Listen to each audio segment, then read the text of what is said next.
Howdy folks, this is Checkers, and I wanted to talk to you today a bit about classes in games. Think of it as class warfare, but not between the upper class, the middle class, and the lower class, but more between the fighter class, the mage class, thief class, and priest or cleric class. Most of the games that we see today are fighter games. We've got that nailed to a degree. We've got combat mostly nailed. I mean, there are people who are working on the nuances, but that's really just nuance. The interaction of strike target with axe, shoot target with gun or bow, we've pretty much been there and done that. We don't really spend a whole lot of time on the why we do that, though, and I think that's still relatively important. I don't want to get rid of combat in games by any means, by any way, shape, or form, but we can do more. When I first started playing games back in the 70s and 80s, there was kind of this Wild West spirit, this adventuresome spirit of what can we do with a game, and it seems recently we have left that spirit behind. We're not so much interested in what we can do, we're more interested in doing what we've done before. And that just is dull, boring, and leads to stagnation. And I get why companies make the same game over and over. They don't want to take risks with their money, but they're still taking a risk with their money. It's a longer term risk and it may not be quite as obvious. But if you pitched Skyrim flat out, let's just say, okay, you know what? There are no Elder Scrolls. I'm going to walk into someone's office today and pitch Skyrim. They would laugh you out of the place. There's no way you can do all of that in one game. You know what? Sit down, make us another corridor shooter, shut up, do as you're told. And, you know, here it is, 5 years later, playing the remastered edition of Skyrim because someone took a chance back in 1994 making the Elder Scrolls Arena. So, my whole point about class warfare, about the classes in games, is that we can do more. Fighters do more in the real world than just go and hack and slash things. We call those murderers. And we either execute them or lock them up, depending on what society you live in and what time and place it is.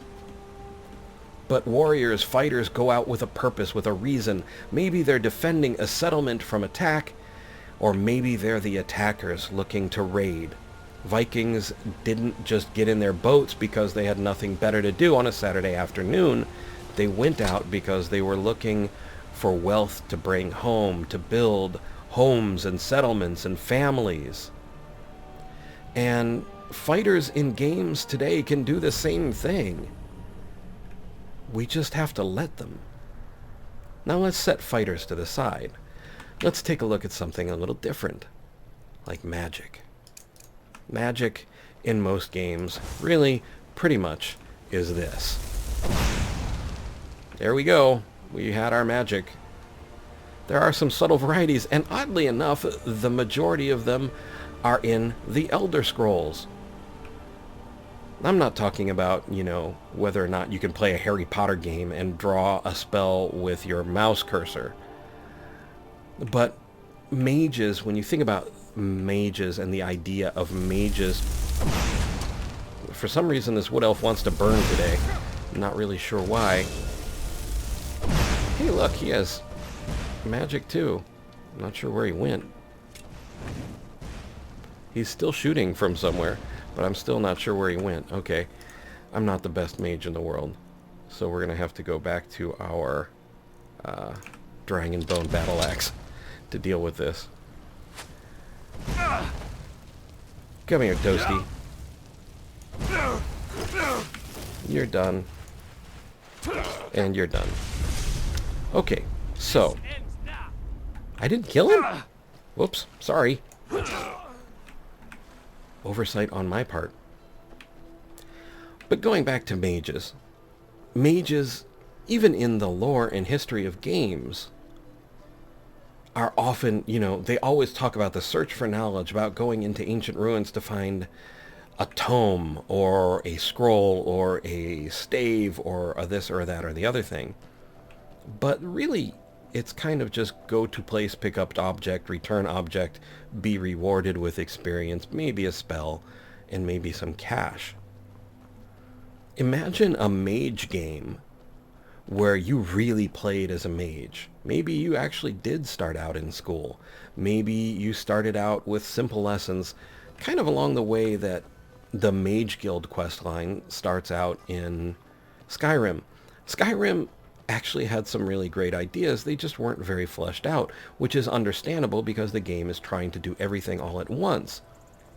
But what if we did have a mage game that allowed us to study, and then having progressed to a certain point in school, we decide, aha, you know what we could do now? Is we can go out to those ancient runes. We can actually search through ancient runes using the magic that we learned in school, say maybe light spells or reveal spells, or even some sort of summoning spell to summon a creature that might sniff out various magical treasures for us.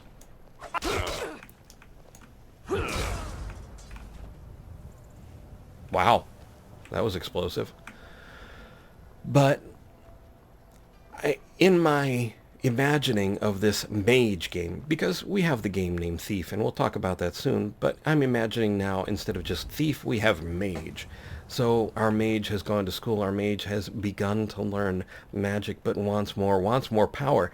There are so many avenues to explore. What are you willing to give up for power? Are you willing to give up family? Are you willing to give up your humanity, or whatever race you may be? Are you willing to give up what makes you you? Are you willing to give up your soul? Because there are many brokers of power in any given myth, lore, or even game universe, and some of them want more than others. And these are things that I think would be amazing to explore in a mage game.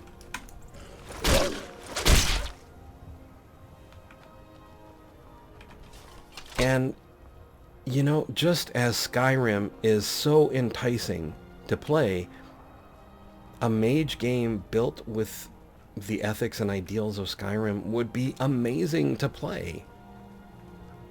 Now let's talk about Thief. The original Thief is an older game and a brilliant game.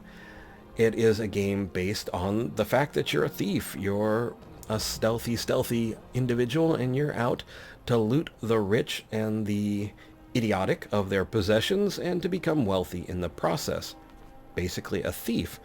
And that's great. The Thieves line in Skyrim is actually not too shabby in my opinion. I don't know, are you surprised? Oh, hi. You'll need to do better than that. Okay. Minor interruptions on the path to class knowledge. Wow. Missed this one. Butterflies floating along. Gotta love Skyrim. Not entirely sure he does, but I do.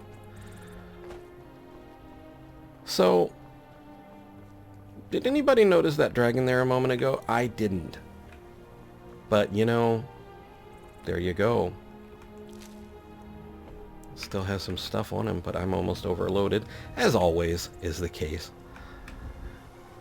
But, as I said, Thief did an amazing job. Dishonored 2 comes as close to Thief as any game has in recent history, and I include the more recent iteration of Thief. There are avenues to explore in Thieves games just the way there are in Mages and in Fighters games. And the one, of course, the most overlooked of all, the Cleric/Priest. Now, before you roll your eyes and think, well, what in God's name could be interesting about that? Let's think about it for a moment. What could you do? What do mythological or actual priests do. In many cases, they're the healers, they're the comforter of souls. They're also the ones who are going out to do war against evil, or in the case of an evil priest, perhaps to do war against good. Imagine a game where in the course of play, a disaster has hit the land, a plague, or even a natural disaster, and there are sick and suffering everywhere, and you are the first responder. You're the priest. And it's your job to go out there and to heal the wounded, to bring comfort to the grieving, to explore why these things happened. If it's a natural disaster, maybe it happened because a god or gods are displeased, and it's your job to find out why. What happened? Part investigation, part Sherlock Holmes, part librarian and historian, part spiritual beacon to everything around you. You can heal. You can cleanse the possessed. You can... Greetings, brother. You look weary. I have something to help you relax, if you're interested. have prayer meetings with random orcs and drugs. And don't even get me started on drug-induced vision quests. But the point is, there is so much that can be done. You know, clerics in D&Ds, they're not the cloth-wearing, you know, Bible-thumping priest of, say, World of Warcraft. Well, World of Warcraft priests aren't Bible-thumping. I've been looking for you. Got something I'm supposed to deliver. Your hands only. Let's see here. I've got a letter and a lot of gold. Something about it being your, inheritance. Okay. Oh, and sorry for your loss. Looks like that's it. Got to go. Okay, we'll take a look and see what that's about, because I have no memory of that. That doesn't mean we're going to find it. You see anything about an inheritance? I don't see anything about an inheritance. Letter of inheritance, there we go.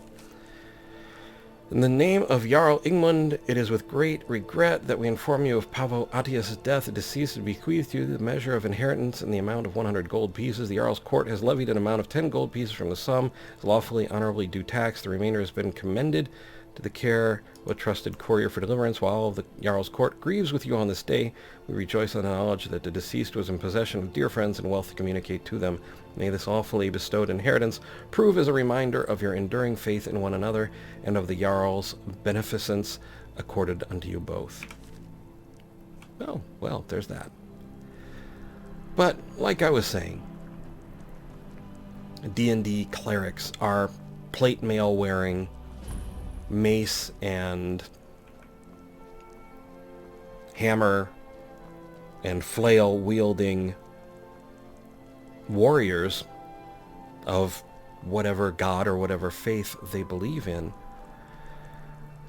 And while it's possible to sort of emulate that in a game like Skyrim, there isn't really very much purpose in it. There's really not anyone to heal, maybe your companion, maybe yourself. But the world doesn't really need your help. It doesn't need your ministration. It doesn't need you to go and help be a first responder at something like a virulent disease or town ravaged by an earthquake. But these things are all possible. They're all actually incredibly possible in a future Elder Scrolls, but they each could even have a game of their own. There is more to do. There is still more in this hobby, in this industry, than what we have seen and what we are typically given in remake after remake after remake, whether they bear the same names or not, whether they're even in the same series or not. So, as I wander the world of Skyrim once more with my Argonian warrior slash mage slash thief, and maybe with a tinge of priest. I still look off to the horizon and wonder what it would be like to really be a pure mage, a true thief, or a true cleric. Well, those are my thoughts on the classes and the history, future, and hope of games.